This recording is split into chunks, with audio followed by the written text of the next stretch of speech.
Inflation is the general increase in prices and fall in the purchasing value of money. Reminiscent of Violet and Willy Wonka's chocolate factory, inflation is when prices continue to increase. Now, that doesn't make inflation good or bad. It depends on the other factors that are involved. So what we have to take a look at when we're talking about inflation is the quantity theory of money. It happens every time. The quantity theory of money is M times V equals P times Y, or Q. That's money supply, velocity of money, price, in real GDP. The first thing we want to look at is money supply. The supply of money is how much money that is printed and in circulation in any given country. The amount of money deals directly with how much we can buy our goods for and everything else in the equation.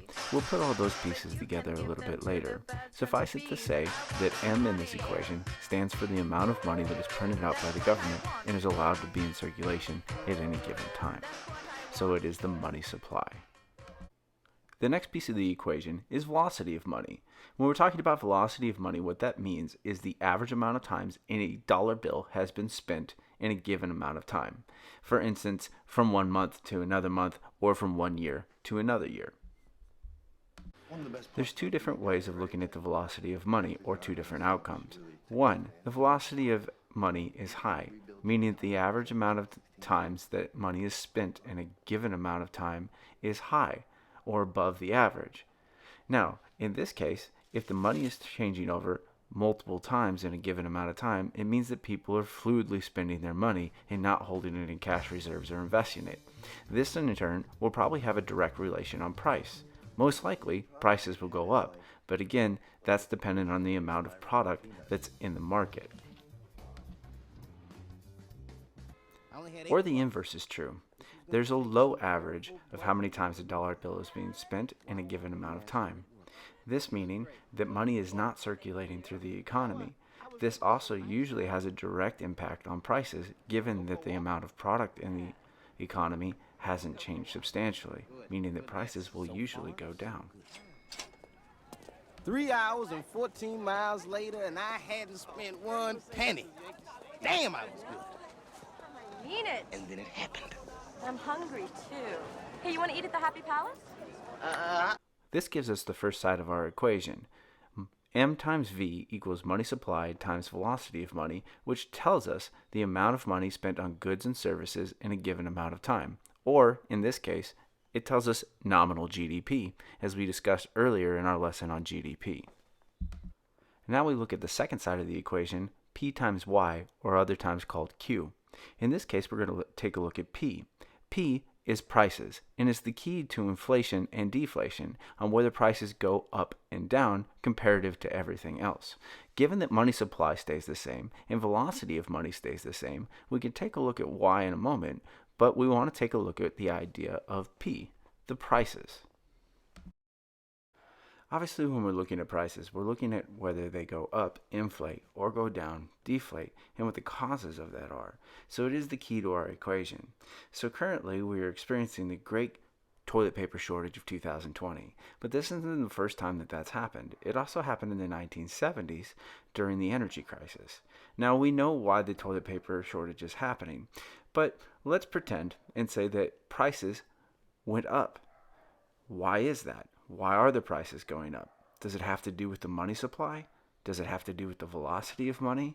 Does it have to do with the amount of product that's available and its overturn? All of these things are questions that we would ask on any given product.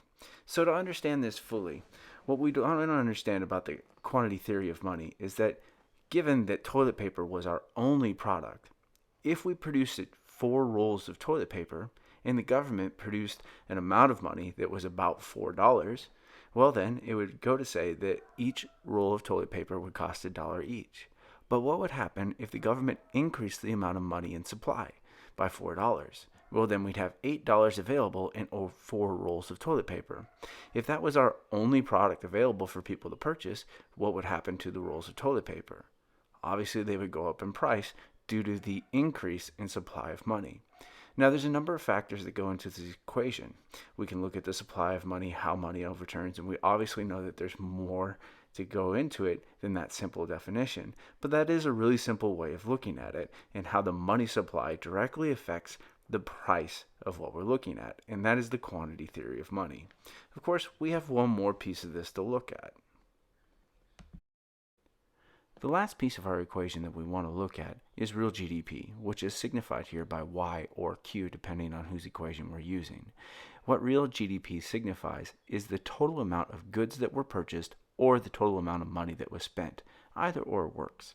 In this case, P times Y also equals nominal GDP. So N times V equals P times Q is what we call identity. They equal each other, so it doesn't matter which way we want to figure it. Both of them equal our quantity of money. So the idea that we're looking at is, how does price fluctuate? Is it fluctuating based off of the amount of money, the velocity of money, or the amount of goods that are being purchased or sold inside our economy? So the equation equals itself, telling us what the nominal GDP is on either end. So one equals the other. In the end of this, what we want to look at is if prices go up and down, what is the major factor that's causing this? And so we use this equation in different years or months in comparison to each other to see what the major factor is. If prices go up or down, which one of the other values manipulated it? Now what we want to look at is the two types of inflation, goods inflation versus asset inflation. Goods inflations are the things that we purchase for everyday use. So in the case of Charlie in Willy Wonka's factory, the idea of goods inflation is the chocolates and treats that he purchases, such as the bubble gum that Violet's using right now. Now, if the price of those goods goes up, that isn't generally cause for concern, because usually what causes those to go up is an increase in money supply, more labor, or the idea that people have more money to spend, in which case we increase the price of those goods. Now, if there's no reason for the price of those goods to go up, now it becomes an issue for the government to look at. We'll get into government policy a little bit later. Now, asset goods, on the other hand, have to do with the production value or the things that we make money off of. So in this case, the factory, which Violet's dad is going to try to sue Willy Wonka over for turning his daughter into a blueberry, as we can see in the clip right now as he's about to go over and speak with Mr. Wonka. The factory is an asset. Now, if the assets inflate past their real value, this becomes a problem in our economy. The idea that when you turn around to go sell your assets for what you believe they're worth, and they sell for a much lower value, causes the economy to take a downturn. It means that those assets have gone past their real value. We witnessed this during the 2006-2008 housing bubble, when investors turned around to sell their houses on the market, but they weren't worth what they thought they were worth, because truly an asset is only worth what people are willing to pay for it. Taking a step back from Willy Wonka and his factory, let's take a look at how we figure inflation. So there's two ways that we figure it. So the first way that we want to look at is inflation rate. And when we're figuring out the inflation rate, what we're trying to figure out is the value of inflation from one year to another. Now, it doesn't really matter what those years are, but we have a base year that's based in the past, P1, and we have a current year that we're looking at, or a newer year, P2. P1 is the base year, so P2 minus P1 divided by P1 equals our inflation rate, the amount of inflation between those 2 years. Now we'll get into a different type of inflation later. So in this case, if we knew the inflation, or what the GDP was in 2018 versus the GDP in 2008, P1, we would take the GDP in 2018, subtract the GDP in 2008, divide it by the GDP in 2001 or 2008, and that would give us our rate of inflation. This is a little bit easier in practice, but I want you to understand the general idea of it. So we're looking at the inflation from year to year. Now we'll talk about the basket of goods and other things when we talk about the Consumer Price Index. The Consumer Price Index, or CPI, is another way for looking at inflation, but it's more specific to goods inflation from year to year or month to month. What we do is we take the market basket from a given year that we're looking at, and we divide it by the market basket of the same group of goods from a base year. From that, we multiply it by 100, and it gives us a number based in our equation. We'll go over that in a separate lesson on Thursday. Going back to our base idea of inflation, we understand that when the economy inflates too much and gets too aggressive, and prices go up too much, and there's not enough money supply to curb it, or if there's too much money supply that's driving it, that we need to slow the economy down. What most people don't understand is that there's a healthy rate of inflation according to the government, which is between 2 to 5%, and we want to keep it in that. Otherwise, we experience what we call hyperinflation, which is not good for consumers or for businesses. So in this rate, sometimes we need to curb inflation and slow it down, or in other words, sometimes we just need to help out the economy to get it going. In these cases, we need money policy. Just like Charlie in the Chocolate Factory and the usage of the Oompa Loompas, we're going to have to implement some government policy to help curb inflation or to start the economy. Now, we'd have to start the economy in the concept of deflation, so let's quickly talk about the idea of deflation. The idea of deflation is that the price of goods and services goes down relative to the amount of money in flow. What usually causes deflation is the lack of circulation of money, meaning that there's less money being spent, which is driving prices down. While that's not the only cause, it is usually the main cause. Now, while deflation naturally happens, when deflation continues unchecked, we can see things happen such as recession. If there's a 10% drop in money value, or what your money is worth and what it can buy, or we usually see those situations such as depression, such as the Great Depression, the recession of 2008. These become problems, and again, we have to turn to the government and fiscal policy for answers on how to solve it.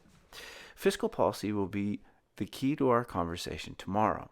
The idea then of deflation, much like Tom Brady speaking to us about Deflategate for New England, is that a majority of the people are going to lose out on their buying power. Those people with money and the people who can hold on to their assets are going to hold on to money and be able to buy things at a cheaper rate. The idea then is, how does this equate to our lives, and how do we generally look at those things? Well, currently, if we're facing a recession, those people who can hold on to jobs, those people who have wealth and income that they can keep at this time, can hold on to it until the market bottoms out. When the market bottoms out, they can start to spend that money and buy things very cheap, and then turn around and sell them at the top of the market for more money. While this is typically seen as good business fashion and good business sense, it isn't equal to those people who aren't equitably the same as others. For those people who are losing their jobs right now, it's impossible for them to have the buying power that others have. This doesn't mean that they're less important to society. It just means that those jobs have gone out. And now we have to look at those problems of unemployment. What type of unemployment is it? Structural, frictional, or cyclical? If it's cyclical, it becomes a problem that only the government and a turnaround in the economy can fix. These are the issues that we're facing with when we're dealing with macroeconomics, and the idea of mass inflation or mass deflation is that either one is going to require government involvement. Now, we've talked about taxation, subsidies, price floors, and ceilings as government intervention, but we also want to look at fiscal policy. That will be our discussion for tomorrow. Thank you for stopping by today. Make sure to tune in tomorrow for fiscal policies and government intervention. Until then.